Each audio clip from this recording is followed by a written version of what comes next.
Hello, ladies and gentlemen. My name is Kurt, and welcome back to Firelands or Bust. Here we have episode 266. I had to look at my notes. 266 of Firelands or Bust. I've been walking to the Farlands such a long time. But we have such a long way to go. So we will continue west with Wolfie. And excuse me, I'm trying to talk to the audience. Yeah, you better keep walking. Hey! Keep your mouth shut. Sorry. I woke up on the wrong side of the bed today. Oh, that was weird. I thought that was a flat cow. A very aerodynamic cow. No, it's a spoiler. But yeah, along with walking to the Farlands, we are raising money for Child's Play charity. And right before recording this episode, I checked, and we are at $35,056 raised this season, season 4. So far for Child's Play charity over at farlandsorbust.com. Go check it out. Go donate if you can. That always helps. Gets toys, books, games to kids in hospitals around the world.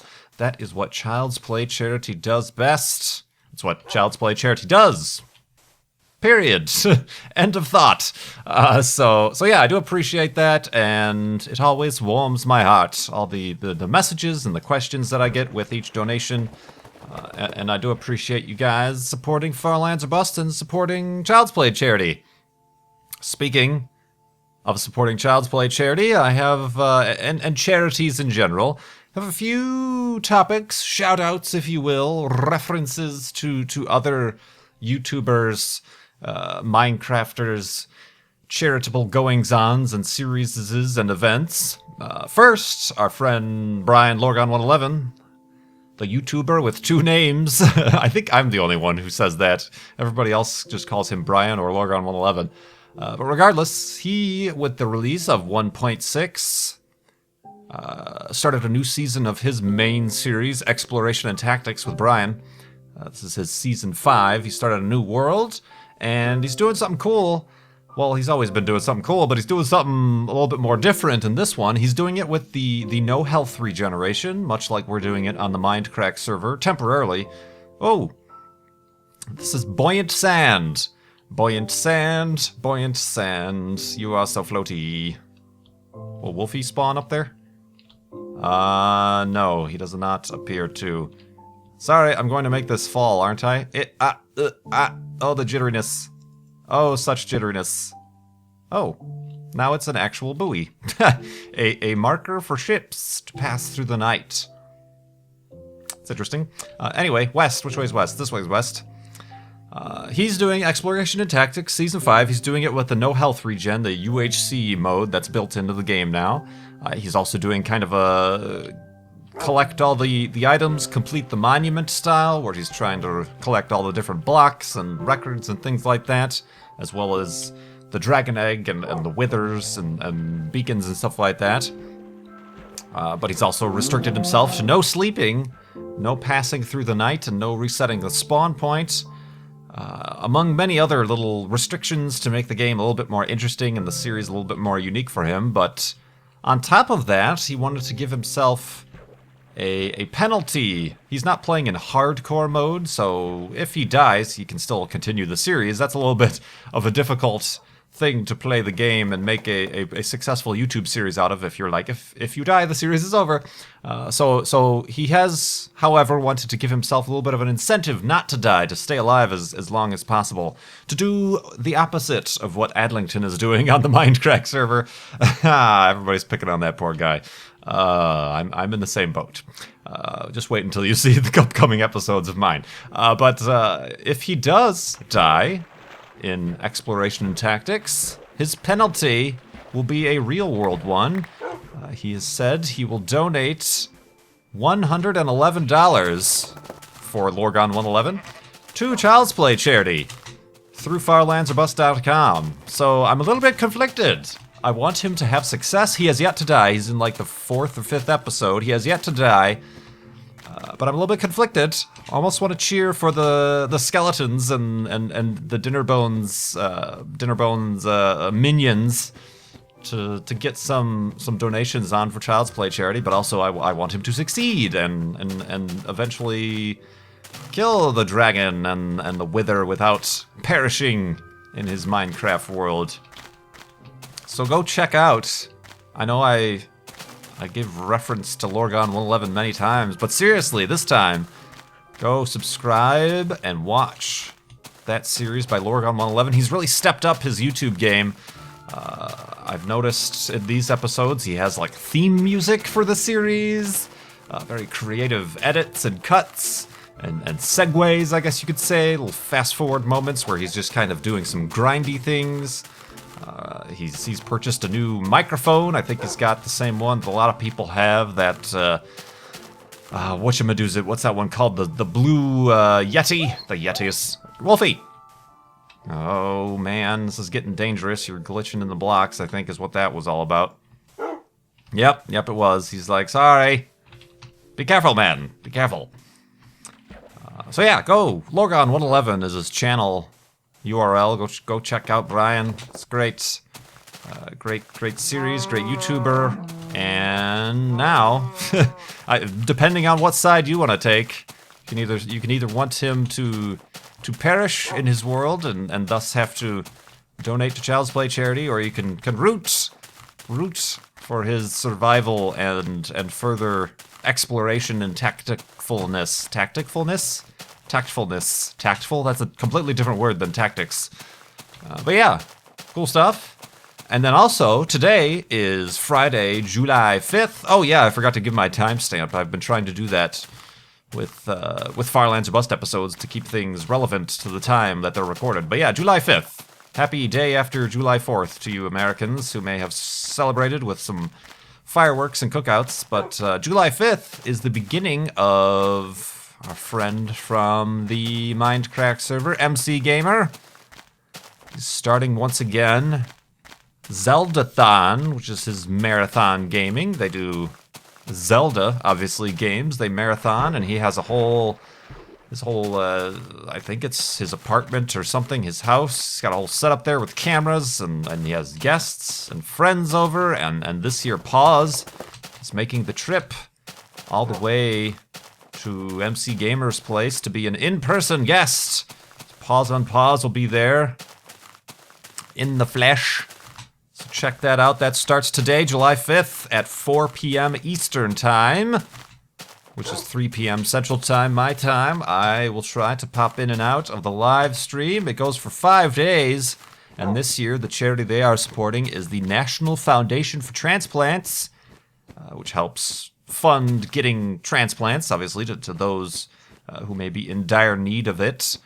So go check out at zeldathon.net, and you can donate there. Obviously, I know I push Child's Play charity here, and that's what we're raising money for here in Far Lands or Bust, but anything you can do to help, whatever charity or cause you personally get behind, it helps to spread the word. If you do have some sort of monetary donation you could provide, that always helps. If you can help out in person, like donate your time to whether or not it's a pantry, a food pantry in your neighborhood, or some sort of Habitat for Humanity type situation where you can donate your time or expertise or perhaps a skill that you have. I think it's a well, not forgotten. I'd say that in our generation, we're seeing a lot more charitable giving and awareness and spreading of causes. It could just be because, in my own perception, I am within this generation, so it's the only generation I'm really paying attention to. I don't know, but it's always a good thing just to help out others if you can, because you have to put yourself in the shoes of somebody who needs help. You would certainly want somebody else to step up to the plate. So that is why we are doing what we do and why we help out, how we can help out. So check out zeldathon.net to do your part. And if anything, just the support and spreading of word. Helps a good guy, MC Gamer, with his long-running charity marathon series that he's been doing. So yeah, shoutouts. Shoutouts all around the gaming community. Let's make the elevated hidey hole for here. Boop, beep, bop. And a boop, and a boop. Whoa, this whole, the block selection thing. See, it looks like you would think I would place the torch on the top of the block by placing it right here, but it will go on the side, because that is where the block selection is. That is where the world thinks that the block is. But anyway, I've talked so much about that, and yet I still get questions. No, I've talked so much about that, but we're going to go to sleep, and then we'll answer some questions I got with donations and comments in the morning.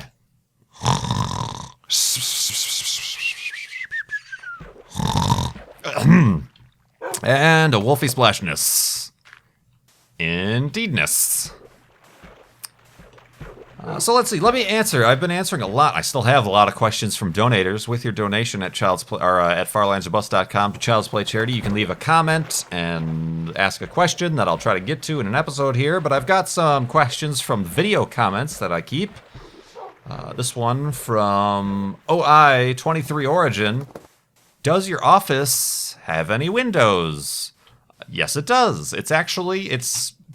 I call it an office because that's how I'm using it, but it's a second bedroom. So it's just your standard second, slightly smaller bedroom. Not the master bedroom, but a second bedroom that I have instead just put a giant desk in, and now I refer to it as the office. So yeah, it has windows. They're like, I have my desk set up in the middle of the room, kind of facing the door. So the windows are behind me. Poses a little bit of a problem in that I have to kind of close the shades and the curtains because they face west. So the sunset heading west, as we know, as we watch in Farlands of Bust, in the evening and afternoon, the sun comes shining in and kind of causes a little bit of a glare problem on my monitors. Although I hate and despise glossy finishes on computer monitors, so I have the matte finish, the anti-glare finish on my monitors, so a little bit mitigated, but that is a little bit of a problem. I used to have the desk actually up against the wall facing the windows, but the problem there was the glare in my eyes from the sun caused some eye strain, and it was hard to contrast that between that and the monitor, so that's why I switched my desk like this. But it's still, I don't know, as I mentioned a few episodes ago, I go through these fits of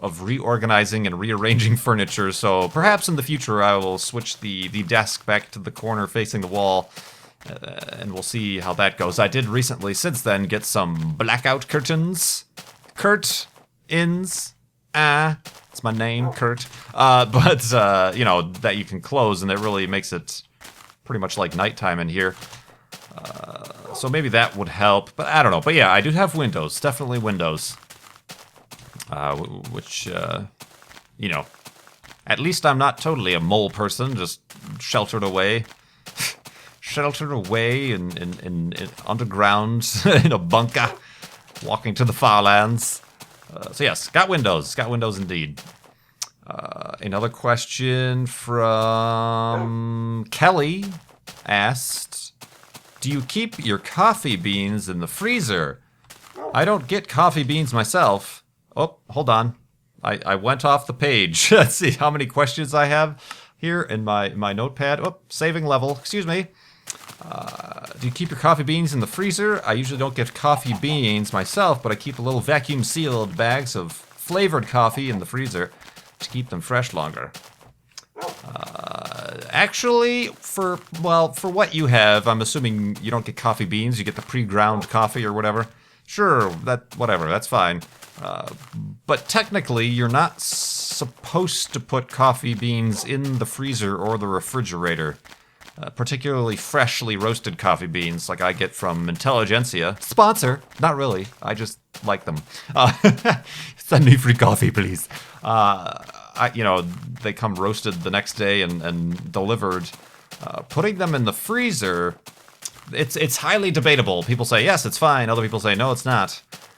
Here's the thing. And I have, if I get like a large package of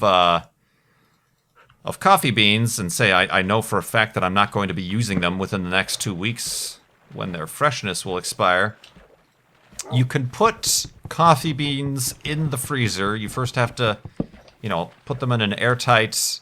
I put them in an airtight Ziploc bag, and I can put them in the freezer and then keep them in there. The problem is if you put them in the freezer between time you uses them, and then you put them back in the freezer, and then you take them out of the freezer and back in the freezer, those changes in temperature causes condensation and moisture to form on the beans themselves, and that moisture will start the quote-unquote almost brewing process because you're getting them wet, you're exposing them to water. That's what you use to brew them. So they will go stale and they will lose their flavor and their punch if you do that. However, the way I've done it a few times, right away when I get the beans, I put them in a vacuum-sealed Ziploc bag, put them in the freezer until I'm ready to use them, and then I take them out and I never put them back in the freezer. That way it only happens, the temperature change only happens twice, so it's less likely to get that contamination with the condensation. So that is the agreed upon. Yes, you can technically elongate the freshness of your coffee beans by putting them in the freezer, but don't store them in there all the time and take them in and out and in and out. So does that make sense? That's kind of the rule. If you're a kind of a quasi coffee snob like myself. So yeah, no, I don't keep them in the freezer. You're supposed to keep them in an airtight container at room temperature, low humidity, and no exposure to light. It's generally the way to go. So I keep them in my pantry closet sort of situation that I have adjoining my kitchen, just to keep them fresh. But no, I don't. The freezer or the refrigerator is no good. No good. And I don't do flavored coffee. I have coffee flavored coffee. The stuff with additives. Sure, if you don't, to each their own. If you don't particularly, if the science or the what am I trying? The pureness of the coffee is not your main concern. If it's just about the caffeine, or you like a certain flavor or infusion or whatever, then sure, go ahead. But I don't go with the flavored coffee, as you will. Different roasts and different varietals of coffee have their own flavors within them. I suppose. I was running out of wood before, was I not? Might as well stock up while I can. Oh, perfect. Well, almost perfect. One short of a full stack. But yeah, Kelly, thank you for that question. She also asked, do you keep a thermos or carafe for your additional 2 cups of coffee? Because I said I make 3 cups of coffee. No, I just pour them all at the same time. I have 3 mugs, one of which is a Farlands a Bust official logo mug, available at farlands.spreadshirt.com, or .net if you're in Europe. Sponsor, real sponsor, right there. No, I have the 3 cups right there, and I just pour them in. What I do is I actually preheat the cups, the mugs, by putting hot water in them, and then while I'm brewing my coffee, they're preheating the mugs, and then pour out the hot water and then pour in the coffee. That way it keeps the coffee warmer longer, faster, stronger. Robot voice. I'm not gonna sing Daft Punk right now, sorry. But yeah, that's what I do to keep it warm. Woof. I've considered getting some sort of serving vessel, a carafe, if you will, but for me by myself, I'm not serving other people coffee. I don't mind, so I'll have my 3 mugs of coffee waiting for me. Indeed. From another comment, more talking about food. Tinkerbell Softball 1 asks, there's a gnat. There's a gnat in my office. It's been warm recently, and the gnats are out. No, that's not what she asked, Tinkerbell Softball 1. She asked, I recently found out I'm gluten intolerant. I was wondering if you have any favorite gluten-free recipes? Not really. I mean, there aren't...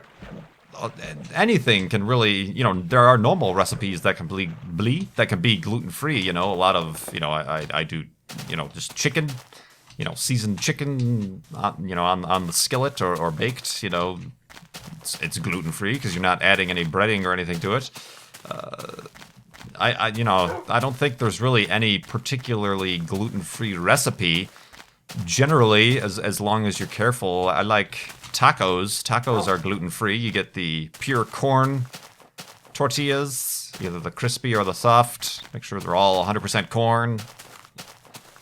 You get the taco seasoning mix. Make sure it's gluten-free. Some of them can have little gluten in them. Little powdery things. Obviously, your ground beef or ground turkey is gluten-free. So, you know, there are a lot of, like, normal foods that don't necessarily have to be made special gluten-free. I do like, of the noodles, I like the corn noodles best, as opposed to rice noodles that are gluten-free, for, like, spaghetti and stuff. What else?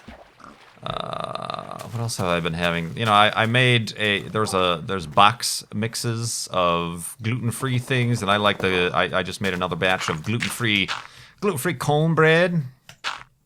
Even though you think cornbread, it's made with corn. That's got to naturally be gluten-free. Well, no, a lot of the standard mixes include some sort of flour, wheat-based flour, just because to make it a little bit more bready.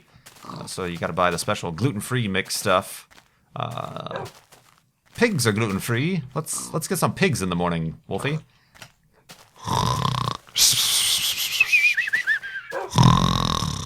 And a gluten-free porkness.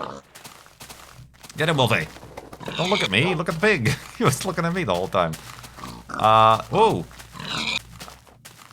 I like, you know, something I found is that rice mixes, the specific brand, the Zatarans, I believe is what it's called. The one that's supposedly from Nolans, as you're supposed to say it. A lot of their varieties say right on the box, gluten-free, which is nice. And I made, with that cornbread, I made their jambalaya mix. And previously I added little chicken bits to it. This time I got shrimp. I added shrimp to it. So I had shrimp jambalaya with cornbread. It was all gluten-free. So yeah, I mean, there's a lot of stuff that can be gluten-free. You either have to find the gluten-free varieties or brands, or you just have to, you know, like steak and potatoes is gluten-free, you know, so, you know, honestly, I found that in this past, I went to a cookout yesterday, family thing, I found that going to restaurants is honestly not necessarily easier, but a little bit less questionable, because at a restaurant, you can order what you want, and you can look up on Google, does this restaurant, what are the gluten-free options at this restaurant, and blah, blah, blah. When you go over to somebody's house, or somebody, you know, like a family member's house for a cookout, or they're making food, you have to be more careful, because they, you know, it's not like, what's your menu today, good sir? You know, you can't ask for your own thing. So you kind of have to be a little bit careful. I generally try to eat a little bit before I go over to somebody's place for dinner or for a cookout or something. Or I'll, if it's okay, I'll bring my own thing to throw on the grill. So yeah, it's honestly a little bit harder over at family or friends or something like that to remain gluten-free, because especially if they don't, either they're not aware or they don't know what the deal is. You know, I don't want to shame them into you must also include a gluten-free item for me, or anything like that. It's my responsibility. I mean, even like yesterday, you know, people were like, oh, what do you have to eat, and this and that and that, and I brought my own, you know, just seasoned chicken to put on the grill, because I didn't know what they were making, and so, you know, everybody seemed to get it, but then, you know, because they're not surrounded by it, they offered me a slice of cake afterwards. I'm like, no, cake. Cannot do cake. Even as patriotic as the red, white, and blue on the frosting is, I cannot do the cake. You know, I don't expect them to instantly want to be looking out for my gluten intolerance. Oh, these cliff sides I keep finding myself upon. So yeah, so good luck with your gluten-freeness. I hope in doing so you have careful, Waffy. You have become more comfortable and perhaps less issues with the food situations and stuff. as I have found. Careful, Wolfie, careful. Just spawn. Spawn, Wolfie. Spawn. Please spawn. Just spawn. Just spawn. Thank you. Well done. Oh, am I going the right way? Yeah. I just realized I didn't have my compass on my bar. So yeah, gluten-free. Woo! Let's answer a question from a donator, an anonymous. I just complained about the dangerous cliffsides, and I just start climbing a random mountain again. From an anonymous donator to Child's Play Charity, they asked, I was wondering how you have multiple Minecraft versions. You can look this up, and this is how I figured it out, on the internets, the Googles. There's a way that you can, when you normally, if you were to just start Minecraft normally, look at all this coal. If you were to just start Minecraft normally, it installs all the files into your user folder in Windows, or Mac has its own user folders and stuff like that, user data folders. But you can specify where you want the game files to reside using I don't know what they're technically called, a .bat file, at least in Windows. I'm not sure if there's an equivalent on a Mac system. But I basically, in my games drive, I have a separate solid-state drive that's all for my game installation files. With the bat file, I have different files, folders. This one obviously is Minecraft 1.7.3. I say, okay, when you load this Minecraft.exe, just this is where it exists. These are the app data files right here. And then I just make sure to remember every time I launch the game, I say, no, do not update. I also have another version of Minecraft 1.4.6 for the times we were playing UHC in that version. And then recently it's been made a little bit easier with the new launcher that they released with the game, with 1.5.1 and beyond. There you can have, just built in now, you can have multiple versions of the game, but only down to 1.5. That doesn't support earlier versions of the game. I found a little bit confusing with different profiles you have to start up. It's almost like the Feed the Beast launcher, to be honest. There's different profiles, and then within the profile you say which login you want to use and which version you want to use and where that save folder is.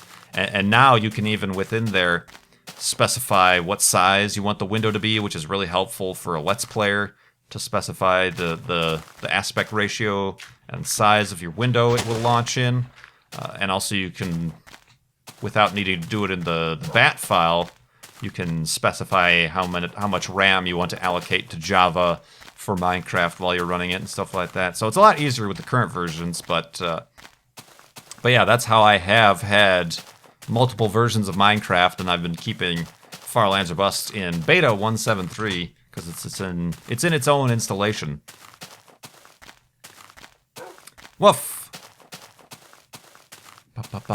Speaking, well, not really. This is no segue whatsoever. From Zach, donator. Thank you for the donation.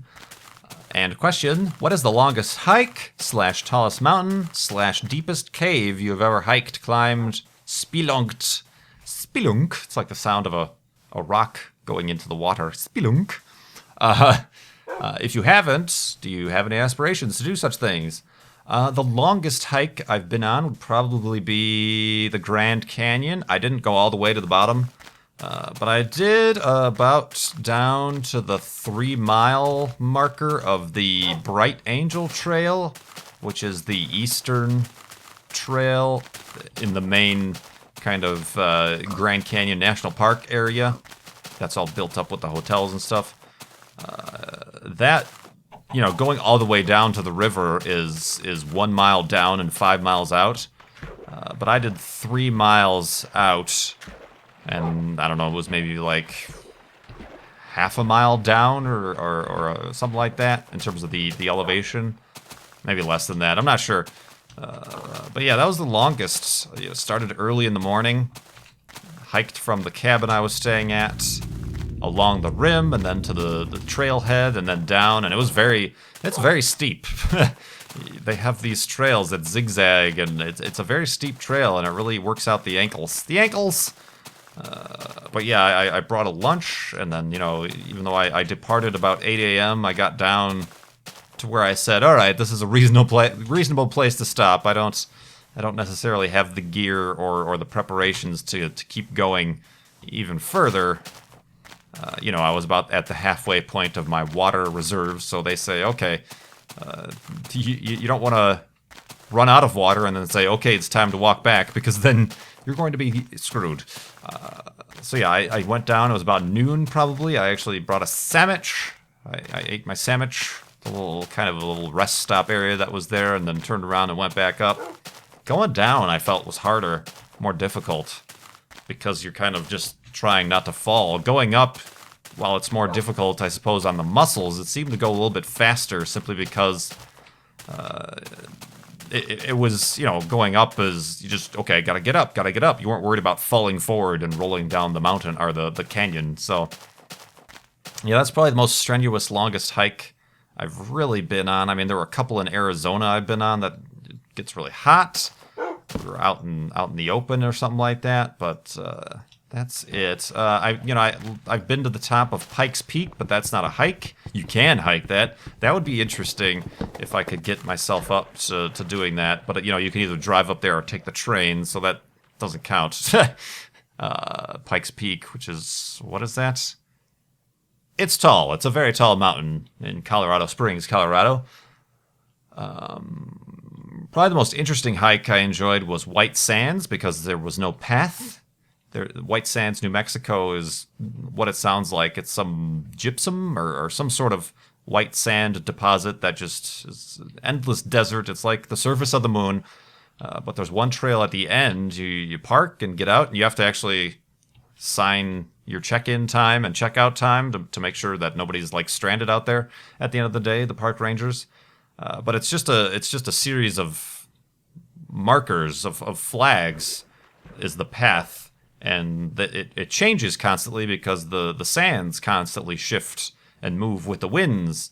So there's no actual trail or anything. That was cool because it just felt the most wild and without, you know, civilization. There were no predetermined paths or cut out stairwells or anything like that. So yeah, it's been a while since I've been on an actual like trip or a hiking trip or anything like that. So perhaps in the future I'll have to think of things, but we're doing our own hike here in Farlands Bust, eh? We've traveled probably at least much further than I've ever done in real life. Right, Wolfie? Woof. Indeed.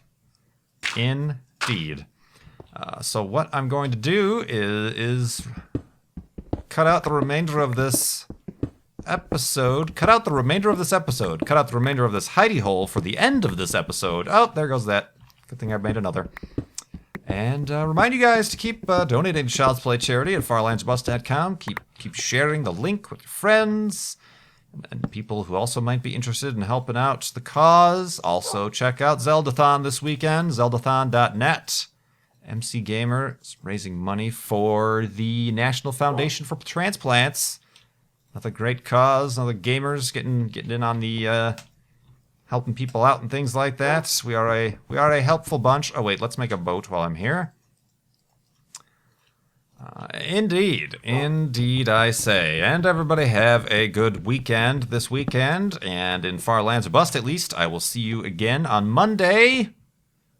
And with, Mindcrack and Tomb Raider and now Grid 2 we have going on and other things, I'll see you in those videos in the meantime. So, until then, I do appreciate it. My name is Kurt. I will see you next time.